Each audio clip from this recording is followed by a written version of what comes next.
Coastal ಟ್ರೇಡರ್ಗೆ ಸ್ವಾಗತ. ಇವತ್ತಿನ day ಹೇಗಿತ್ತಂತ ನೋಡೋಣ.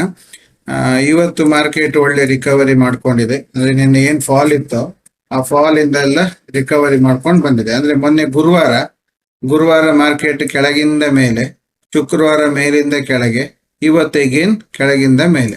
ಈಗ ನಮ್ಗೆ ಅರ್ಥ ಆಗುತ್ತೆ, ಇದು ಡಬಲ್ ಬಾಟಮ್ ಮಾಡಿತ್ತು, ನಾವ್ ಇದನ್ನ ಡಬಲ್ ಬಾಟಮ್ ಅನ್ನ ಕನ್ಸಿಡರ್ ಮಾಡ್ಬೇಕಿತ್ತು. ಡಬಲ್ ಬಾಟಮ್ ಇಂದ ಅದು ಚೆನ್ನಾಗಿ ಮೂಮೆಂಟಮ್ ಕೊಟ್ಟಿದೆ ಅಂತ. ಕರೆಕ್ಟಾ? ಆದ್ರೆ ಅದು ಅರ್ಥ ಆಗೋದ್ರೊಳಗೆ ಪಿಕ್ಚರು ಮುಗ್ದೋಗಿರುತ್ತೆ. ಇದು ಮಾರ್ಕೆಟಿನ ಒಂದು ಕಂಡೀಷನ್. ನಾವೇನ್ ತಿಳ್ಕೊಂಡಿರ್ತೀವಿ, ಮಾರ್ಕೆಟ್ ನೆನ್ನೆಲ್ಲ ಫಾಲ್ ಆಗಿದೆ, ಇವತ್ತು ಅದೇ ಜಾಗದಲ್ಲಿ ಓಪನ್ ಆಗ್ತಾ ಇದೆ, ಈಗ ಫರ್ದರ್ ಫಾಲ್ ಆಗ್ಬೋದು ಅನ್ನೋ ಲೆಕ್ಕದಲ್ಲಿ ನಾವು ಪುಟ್ ಸೈಡ್ ಅಲ್ಲೇ ಕೂತಿರ್ತೀವಿ.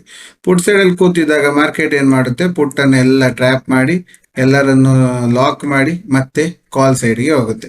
ಆದ್ರೆ ಇವತ್ತು ನಾವು ಪೋಸ್ಟಲ್ ಟ್ರೇಡರ್ ಅವರು ತಪ್ಪಿಯೂ ಸಹ, ಅಪ್ಪಿ ಅಂತ ಹೇಳ್ತಾರಲ್ಲ, ಅಪ್ಪಿಯೂ ಸಹ ನಾವು ಯಾವುದೇ ಕಾರಣಕ್ಕೂ ಇವತ್ತು ಎಲ್ಲೂ ಸಹ ನಾವು ಇದು ಕೊಡ್ಲೇ ಇಲ್ಲ. ಏನ್ ಹೇಳ್ತಾರೆ, ಕಾಲ್ಸ್ ಅನ್ನ ಪುಟ್ ಅನ್ನು ಕೊಡ್ಲೇ ಇಲ್ಲ. ಯಾಕೆ ಹೇಳ್ತಾ ಇದ್ದೀನಿ ಅಂದ್ರೆ, ಪುಟ್ ಕಡೆ ನಾವು ನೋಡೋದಕ್ಕೆ ಇವತ್ತು ಇಲ್ವೇ ಇಲ್ಲ ಅನ್ನೋ ಒಂದು ಕನ್ಫರ್ಮೇಶನ್ ಇಂದ ನಾವು ಬೆಳಿಗ್ಗೆ ಕೊಟ್ಟಂತದ್ದು ಸಹ ಕಾಲ್ ಸಿ 140, ಅದಾದ್ಮೇಲಿಂದ ನೆಕ್ಸ್ಟ್ ಕೊಟ್ಟಂತದ್ದು ಸಹ ಕಾಲ್ಸ್ ಅಲ್ಲೇ ಕೊಟ್ಟಿದ್ವಿ. ಎಲ್ಲ ಬರೀ ಕಾಲ್ಗಳೇ ನೋಡಿ. ಕಾಲ್ ಥರ್ಡ್ ಟಾರ್ಗೆಟ್ ಬಂತು, ಕಾಲ್ ಅಲ್ಲೇ ಇರಿ. ಸೊ ನೆಕ್ಸ್ಟ್ ಬಂದಿದ್ದು ಕಾಲ್, ಬ್ರೇಕ್ಔಟ್ ಆದ್ಮೇಲೆ ನೆಕ್ಸ್ಟ್ ತಿರ್ಗಾ ಕಾಲ್. ಸೊ ತಿರ್ಗಾ 167 ಕಾಲ್. ಇದೇ ರೀತಿ ಕಾಲ್ಸ್ ಅಲ್ಲೇ ಇದ್ದು ಫೈನಲಿ ಒಂದು ಎಂಟ್ರಿಯಿಂದ 218 ವರೆಗೆ, 184 ಇಂದ 218 ವರೆಗೆ, ಅಂದ್ರೆ 140 ನಾವು ಆಕ್ಚುಲಿ 100 ಪಾಯಿಂಟ್ಸ್ ಅನ್ನ ಟ್ರೇಡ್ ಅನ್ನ ಇವತ್ತು ಕ್ಯಾಪ್ಚರ್ ಮಾಡಿದೀವಿ. ನೋಡಿ, ಇಲ್ಲಿ ನೋಡ್ಬೋದು 228ಗೆ ಬಿಟ್ಟಿದೆ, ಅಂದ್ರೆ 100 ಪಾಯಿಂಟ್ಸ್. ಸೊ ಇದು ನಾವು ಇವ್ರು ಮಾತ್ರ ಅಲ್ಲ, ನಾವು ಯಾರು ವಾಟ್ಸಪ್ ಅಲ್ಲಿ ಇದಾರೋ ಟಿಪ್ಸ್ ಪ್ರೊವೈಡಿಂಗ್ ಗೆ ಅವರಲ್ಲೂ ಸಹ ಅದನ್ನೇ ಕೊಟ್ಟಿದ್ದೀವಿ. ಅವರು ಸಹ ಅದನ್ನೇ ಮಾಡಿದ್ದಾರೆ. 167 ಇಂದ 184, ಕೆಲವರು 140 ಇಂದ ಕೂತವರು. ಸೊ ಹೀಗೆ ಟ್ರೇಡ್ಸ್ ಗಳು ಬರ್ತಾ ಇದೆ ನೋಡಿ. 140ಗೆ ಎಂಟ್ರಿ ಕೊಟ್ಟಾಗಿದೆ, ಸರಿಯಾ. 170 ವರೆಗೆ ಬಂತು, ಮತ್ತೆ ಅಗೇನ್ ಬ್ರೇಕ್ಔಟ್ ಕಂಟಿನ್ಯೂಷನ್. ಈ ರೀತಿಯಲ್ಲಿ ಇವತ್ತು ಫುಲ್ ರ್ಯಾಲಿಯನ್ನ ಹಿಡ್ದಿದ್ದೀವಿ ನೋಡಿ. ಈ ಝೋನ್, ನಮ್ಮ ಝೋನ್ ಇಂದ ಹಿಡಿದು ಈ ಝೋನ್ ವರೆಗೆ ಬಂದು ಈಗ ಅಲ್ಲಿಂದ ರಿಜೆಕ್ಷನ್ ತಗೊಂಡ್ ಬರ್ತಾ ಇದೆ.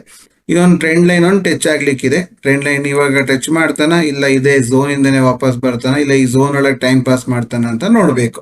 ಇದು ಇವತ್ತಿಗಾಯ್ತು. ಆದ್ರೆ ಇದೇ ಝೋನ್ಗಳು ನೀವು ನಾಳೆಗೆ ಇಟ್ಕೊಂಡ್ರೆ ನಾಳೆಗೆ ಇದು ವರ್ಕ್ ಆಗಲ್ಲ. ನೀವು ಬೇಕಾದ್ರೆ ಅಬ್ಸರ್ವ್ ಮಾಡಿ ನೋಡಿ, ಈ ಝೋನ್ ಅನ್ನ ನೀವು 2-3 ದಿವಸಕ್ಕೆ ಇಟ್ಟು ನೋಡಿ, ಅದು ವರ್ಕ್ ಆಗಲ್ಲ. ಯಾಕೆಂದ್ರೆ ಆ ಝೋನ್ಗೆ ಇಂಟ್ರಾಡೇ ವ್ಯಾಲ್ಯೂ, ಅವತ್ತಿಗೆ ಮಾತ್ರ ಅದು ವ್ಯಾಲ್ಯೂ ಇರುವಂತದ್ದು. ನೆಕ್ಸ್ಟ್ ಡೇಗೆ ಅದು ವ್ಯಾಲ್ಯೂ ಅನ್ನ ಕಳ್ಕೊಳ್ತಾ ಹೋಗುತ್ತೆ. ಈಗ ನಾಳೆಗೆ ಹಂಗಾದ್ರೆ ಏನು ಅಂದ್ರೆ, ನಾಳೆಗೆ ಸಪರೇಟ್ ಒಂದು ವ್ಯಾಲ್ಯೂಷನ್ ಇರುವಂತಹ ಝೋನ್ಸ್ ಗಳು ಇಲ್ಲಿದೆ. ಲೈಕ್ ಮಾರ್ಕೆಟ್ ಈಗ ಈ ಝೋನ್ ಇಂದ ರೀಟೆಸ್ಟ್ ಮಾಡಿ ಬಂದಂತಹ ಮಾರ್ಕೆಟ್ ಈಗ ನಮಗೆ ಸೈಕಾಲಜಿಕಲ್ ಲೆವೆಲ್ ಹೌದು 24,500, ಇದನ್ನ ಬ್ರೇಕ್ ಮಾಡಿ ರೀಟೆಸ್ಟ್ ಮಾಡಿ ನಿಂತಿದೆ. ಸೊ ಈಗ ತಿರ್ಗಾ ನಾಳೆ ಮಾರ್ಕೆಟ್ ಎಲ್ಲೇ ಓಪನ್ ಆದ್ರೂ ಒಂದ್ ಸೆಲ್ಲಿಗೆ ರೀಟೆಸ್ಟ್, ನಾಳೆ ಅದು ಇವತ್ತಿನ ಸಂಜೆ 3 ಗಂಟೆ ಒಳಗೆ ಬಂದ್ರೆ ರೀಟೆಸ್ಟ್ ಕಂಪ್ಲೀಟ್ ಆಗಿರುತ್ತೆ. ರೀಟೆಸ್ಟ್ ಕಂಪ್ಲೀಟ್ ಆದ ನಂತರ ಮಾರ್ಕೆಟ್ ತಿರ್ಗಾ ಮೂಮೆಂಟಮ್ ಸ್ಟಾರ್ಟ್ ಮಾಡಬೇಕು. ಮೂಮೆಂಟಮ್ ಸ್ಟಾರ್ಟ್ ಮಾಡಿದ್ರೆ 676 ಇಂದ 732 ವರೆಗಿನ ರೇಂಜ್ ಒಳಗೆ ಮಾರ್ಕೆಟ್ ಟಚ್ ಆಗ್ಬೇಕು. ಇದು ಸಿ ನಲ್ಲಿ ಇರುವಂತದ್ದು. ಮಾರ್ಕೆಟ್ ಅಲ್ಲೇ ನಾವು ಇನ್ನು ಪುಟ್ ಸೈಡ್ ಅನ್ನ ಈಗ ಜಾಸ್ತಿ ನೋಡೋದೇ ಇಲ್ಲ. ಡೈರೆಕ್ಷನ್ ವೈಸ್ ಅಲ್ಲಿ ನಾವು ಸಿ ನಲ್ಲೇ ಇದೀವಿ. ಇದು ಟ್ರೆಂಡ್ ಲೈನ್ ಹಾಕೊಂಡ್ರು ಸಹ ಸಿ ನಲ್ಲೇ ಇದೀವಿ. ಸೊ ಇದಿಲ್ಲಿ ಬಂದಾಗ ಈ ಟ್ರೆಂಡ್ ಲೈನ್ ಟಚ್ ಮಾಡಿ ಈ ರೀತಿ ಹೋಗ್ಬೇಕು. ಸೊ ಪುಟ್ ಸೈಡ್ ಅಲ್ಲಿ ನಾನು ಇಲ್ಲ. ಪುಟ್ ಯಾವಾಗ ನೋಡ್ತೀವಿ ಅಂದ್ರೆ 438 ಅನ್ನ ಬ್ರೇಕ್ ಆಗಿ ರೀಟೆಸ್ಟ್ ಮಾಡಿ ಮತ್ತೆ ಲೋ, ಶುಕ್ರವಾರದ ಲೋ ಅನ್ನ ಯಾವಾಗ ಬ್ರೇಕ್ ಆಗುತ್ತೋ ಆವಾಗ ನಾನು 256 ಇಂದ 200 ವರೆಗಿನ ಎಕ್ಸ್ಪೆಕ್ಟೇಷನ್ ಅಲ್ಲಿ ಮಾರ್ಕೆಟ್ ಅಲ್ಲಿ ನಾವು ಪುಟ್ ಸೈಡ್ಗೆ ನೋಡ್ತೀನಿ. ಅಲ್ಲಿವರೆಗಿಲ್ಲ. ಅಥವಾ ಇಲ್ಲಿ ಬಂದು ರಿಜೆಕ್ಷನ್ ತಗೊಂಡ್ರೆ 676 ಅಲ್ಲಿ ರಿಜೆಕ್ಷನ್ ತಗೊಂಡು ನಿಂತ್ರೆ ನಾನು 500 ವರೆಗಿನ ಒಂದು ಟ್ರೇಡ್ಗೆ ನಾವು ಪ್ರಿಫರೆನ್ಸ್ ಕೊಡ್ತೀನಿ. ಆದ್ರೆ ನನ್ನ ಲೆಕ್ಕದಲ್ಲಿ ಮಾರ್ಕೆಟ್ 823 ವರೆಗೆ ಹೋಗ್ಲಿಕ್ಕಿದೆ. ಸೊ ಅದು ಸ್ಲೋ ಅಂಡ್ ಸ್ಟಡಿಯಲ್ಲಿ ಈ ವೀಕ್ ಅಲ್ಲಿ ಹೋಗ್ಬೋದು. ಮೇಲ್ಗಡೆವರೆಗೆ ಹೋಗಿ ಟಚ್ ಆದ ನಂತರ ಮಾರ್ಕೆಟ್ ತನ್ನ ರಿಯಾಕ್ಷನ್ ಅನ್ನ ಕೊಡಬೇಕು. ಬಟ್ ಈ ಝೋನ್ ತುಂಬಾ ಸ್ಟ್ರಾಂಗ್ ಇದೆ ನೋಡಿ. 2-3 ದಿವಸದಿಂದ ಟ್ರೈ ಮಾಡಿ ಹೋಗಕ್ ಆಗ್ಲಿಲ್ಲ ಅದಕ್ಕೆ. ಸೊ ಈ ಝೋನ್ ತುಂಬಾ ಸ್ಟ್ರಾಂಗ್ ಇದೆ. ಈ ಝೋನ್ ನಂತರ ಆಯ್ತು ಡಿಸಿಷನ್, ಇನ್ನು ಫರ್ದರ್ ಮೂವ್ಮೆಂಟ್ ಇದೆಯೋ ಇಲ್ಲೋ ಅಂತ.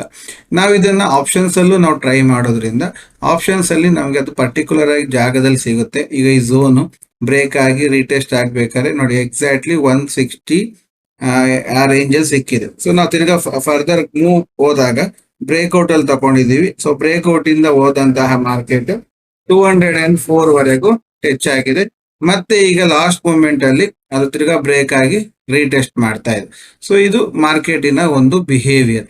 ಸೊ ನಾವು ಈಗ ಮೊನ್ನೆ ಫಾಲ್ ಆಗಿದ್ದ ದಿವಸನು ಹೇಳಿದ್ವಿ ಏನಂತ, ಇಷ್ಟು ಮೂವ್ ಆಗಿದ್ದಾಗ ಎಲ್ಲರೂ ಕಾಲ್ ಅನ್ನ ಕ್ಯಾರಿ ಫಾರ್ವರ್ಡ್ ಮಾಡಿರ್ತಾರೆ, ಬಟ್ ಅವ್ರು ಕಾಲ್ ಅನ್ನ ಕೊಡಲ್ಲ, ನೆಕ್ಸ್ಟ್ ಡೇ ಅದು ಫಾಲ್ ಆಗುತ್ತೆ ಅಂತ. ನನಗೆ ನೆಕ್ಸ್ಟ್ ಡೇ ವಿಡಿಯೋ ಮಾಡಕ್ ಆಗ್ಲಿಲ್ಲ, ಬಟ್ ಅದು ನೋಡಿ ಅದಷ್ಟು ಕ್ಲಿಯರ್ ಆಗಿ ಫಾಲ್ ಆಗಿದೆ. ಆಯ್ತಾ? ಸೊ ಈಗ ಏನ್ ಮಾಡ್ತಾರೆ ಎಲ್ಲರೂ, ಈಗ ಫಾಲ್ ಆಗಿದೆ, ಶನಿವಾರ ಭಾನುವಾರದಲ್ಲಿ ಇನ್ನೂ ಗ್ಯಾಪ್ ಡೌನ್ ಆಗ್ಬೋದು ಅಂತ ಹೇಳ್ಕೊಂಡು ಪುಟ್ ಅನ್ ಕ್ಯಾರಿ ಫಾರ್ವರ್ಡ್ ಮಾಡಿರ್ತಾರೆ.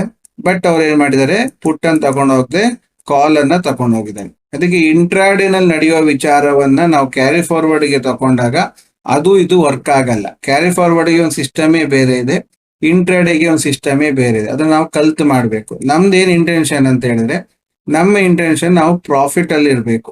ಸೊ ಇವತ್ತು ನೋಡಿ, ನನಗೆ ಖುಷಿಯಾದಂತಹ ವಿಚಾರ ಏನಂತ ಹೇಳಿದ್ರೆ, ನಾವು ಯೂಟ್ಯೂಬ್ ಅಲ್ಲಿ ಕೊಟ್ಟಂತಹ ವಿಚಾರವನ್ನೇ ಯೂಸ್ ಮಾಡಿ ಡಾಟ್ ಟು ಡಾಟ್ ಮೂವ್ ಆಗ್ತಾ ಇದೆ ಸರ್, 1 hour ಕ್ಯಾಂಡಲ್ ಅಂತ ಹೇಳಿ ಕೃಷ್ಣ ಭಟ್ ಅಂತ ಹೇಳಿ ಬೆಂಗಳೂರವರು ನಮಗೆ ಮೆಸೇಜ್ ಮಾಡಿದ್ದಾರೆ. ಅವರು ಎಷ್ಟು ಕ್ಲಿಯರ್ ಆಗಿ ಸ್ಟಡಿ ಮಾಡಿ ಅದನ್ನೆಲ್ಲ ಪ್ಲೇಸ್ಮೆಂಟ್ ಮಾಡಿದಾಗ ನಮಗ್ ಖುಷಿ ಆಗುತ್ತೆ. ಓಕೆ, ಅವ್ರು ವರ್ಕ್ ಮಾಡ್ತಾ ಇದ್ದಾರೆ ಅದ್ರ ಮೇಲೆ, ಸೊ ಅವ್ರಿಗೆ ಅದು ಖುಷಿ ಕೊಟ್ಟಿದೆ ಅಂತ.